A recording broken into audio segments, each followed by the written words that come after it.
Tribes, nomads, and settled communities. Many historians have accepted the notion that caste divisions in society is a uniquely Indian feature. However, unequal caste divisions are to be found in the history of most nations. These divisions are not uniquely Indian, as commonly believed, though caste system is specifically Indian. Social divisions. From ancient period, the caste system divided Indian society into 4 watertight compartments. The Brahmins occupied very high position in the society as they imparted education. The Kshatriyas were the warriors and rulers. The Vaishyas were originally the cultivators, but towards the end of the later Vedic period, many of them had shifted their occupation to trade and crafts. All these 3 upper castes were entitled to thread ceremony. The Shudras, who formed the lowest caste, were deprived of many privileges and were engaged in menial jobs. Unlike other ancient civilizations, slavery did not exist in India. In course of time, caste system became rigid and hereditary. During the medieval period, 4 main varnas came to be divided into several subcastes or jatis. In the Rajput period, the caste system became more rigid and the Brahmins became more powerful. They were exempted from paying taxes. They got lighter punishment for certain offences as compared to other castes. Many new occupational castes, such as those of the weavers, carpenters, fishermen, smiths, etc., came into existence. The condition of women was poor in this period. The birth of a girl child was not welcomed. Polygamy was common, and women were denied education. They were socially conditioned to become sati. There are examples in Rajput history when women plunged into fire to save their honor. Some social groups such as foreigners and tribals, who had until now been kept outside the caste structure, were gradually recognized by the Brahmins as separate jatis. However, the untouchables remained outside the caste system. Tribes and tribal societies. Ancient Indian texts mention the existence of tribes in Mahabharata and in the edicts of King Ashoka. These tribals find a mention as forest dwellers during the Mauryan period. Historically, they have always existed beyond the mainstream society and governed by their own set of rules. People who were subjugated by the rulers were called dasas, and those who did not accept the bondage of slavery were called dasyus. In India, tribals constitute about 50 million of our population. For thousands of years, these tribals have lived undisturbed by social and scientific developments in the regions which were regarded unhealthy and unsafe by others. They led a nomadic life as they would periodically migrate from one place to another within their region. From the medieval period, the secluded life of the tribals has been slowly challenged by the migration of other people, including Europeans, in the tribal regions. Simultaneously, the rapid expansion of agriculture resulted in a marked decline in forests, which were the original home of most of the tribes. Thus, many tribes have been uprooted from their original villages and exposed to new cultures. In some places, they have assimilated certain aspects of these cultures and have begun to lead a settled life, adopting better methods of agriculture and hunting. The study of tribal culture and lifestyles is a part of the science of anthropology. As the tribals have often led isolated and nomadic life, it is very difficult to learn about them. Anthropologists come to tribal regions, befriend the tribals, live with them, and learn their culture. Historians often use the writing of the anthropologists to trace the history of the tribes and the regions in which they live. Local inscriptions and literature supplement the information furnished by the anthropological studies to the historians. Absorption of tribals into general society. As the medieval kingdoms expanded their boundaries, they took over the territories of many of these tribes. The resident tribes were absorbed into the general society. The disgruntled tribal families were often given Kshatriya status. The Khokhars and Ghakkars were powerful tribes of Punjab who settled down as farmers. Some of their chiefs were given high administrative posts. For example, Akbar made the Ghakkar chief Kamal Khan Ghakkar a mansabdar. The absorption of the tribes was not always easy.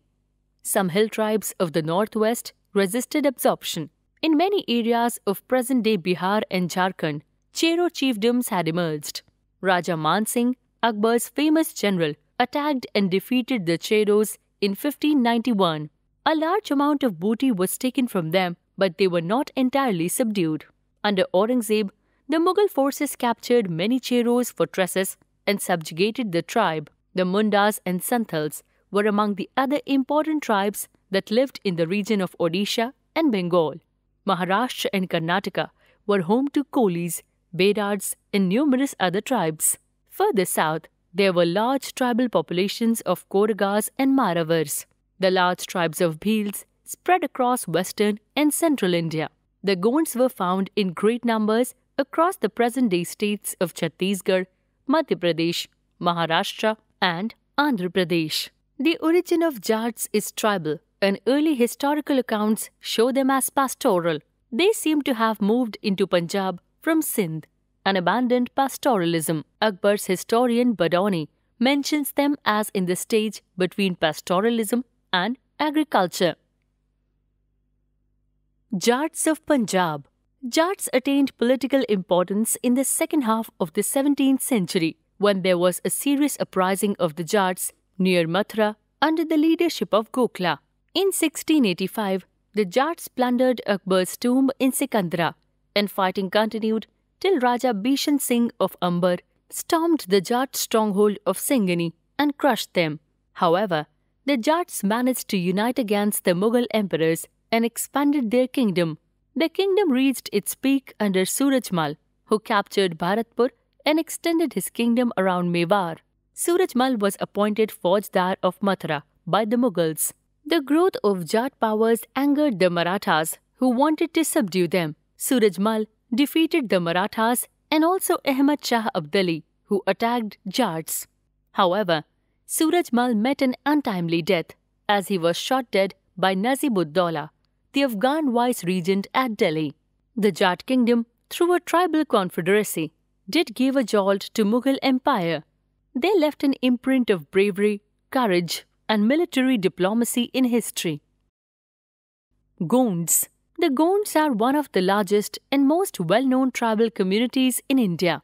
The name Gond is probably derived from Telugu word Konda, meaning hills. Thus, the name indicates the hilly region in which most of the Gonds live. In Madhya Pradesh, there was a small but powerful Gond kingdom until the 18th century. The Gonds, though predominantly Hindu, worshipped their own gods. The Gonds mainly practiced shifting cultivation. They also grew cereals and maintained animal husbandry. They belonged to the category of very large tribes like Santals and Bhils. However, much like the other tribe, the Gonds have suffered from increasing landlessness in the past 50 years. The Gonds lived in Gondwana, which included the forests in central India and Chhattisgarh. The region was rich in precious metals and forest products. In the 15th century, various Gond tribes of the region united to form a large Gond kingdom called Gara Katanga. The Gonds came into close contact with the Rajputs, and some Gond chiefs were able to marry into Rajput families. Aman Das, who was one of the earliest Gond kings, married his son Dalpat Shah to the Rajput princess Durgavati of Bundelkhand. However, Dalpat died young, leaving behind his queen and minor son Bir Narayan. Gara Katanga grew prosperous under the able leadership of Rani Durgavati, who ruled on the behalf of Bir Narayan. Akbar's armies invaded Gara Katanga. Rani Durgavati bravely defended her kingdom but killed herself when her defeat became certain. Her son also died fighting. The kingdom of Gara Katanga was known for its riches. The Mughals got a large booty of gold, silver, and elephants. Akbar expanded his province of Malwa by annexing parts of Gara Katanga. Later, the Gond territories were taken over by the Marathas. Ahoms. The Ahoms belong to the Shan tribe of southern China and Southeast Asia. They are one of the main tribes in Assam in northeast India. It is believed that the name of Assam is derived from Ahom. They migrated into Brahmaputra Valley in the early 13th century. By the 16th century, they conquered the tribal kingdom of Kotias and won control over the entire eastern part and a section of the western part of the valley. At this time, the land in this region was controlled by non-tribal landlords called Bhotians. They were employed as officials by the Ahom rules. The rulers of Bengal competed with the Ahoms for control over the Brahmaputra valley. They took control of the western part of the valley. The Ahoms retained control over the eastern part. In the 17th century, the Ahoms bravely resisted the military expansion of the Mughals into their region. The British overthrew the Ahoms in the 19th century. The Ahoms lived in houses built of locally available material, such as bamboo. Rice cultivation is the main occupation, and the food of the Ahom include rice, the meat of pig, and fowls.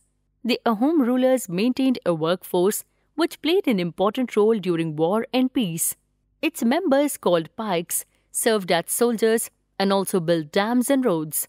With the exception of nobles, nearly all males aged 15 to 60 years had to do compulsory public services. All land under rice cultivation belonged to the state. Every Paik was given a certain amount of this land to cultivate. Although Ahoms descended from Buddhist Shan tribe, they were not Buddhist. They worshipped tribal gods, though some Ahom rulers adopted Hinduism.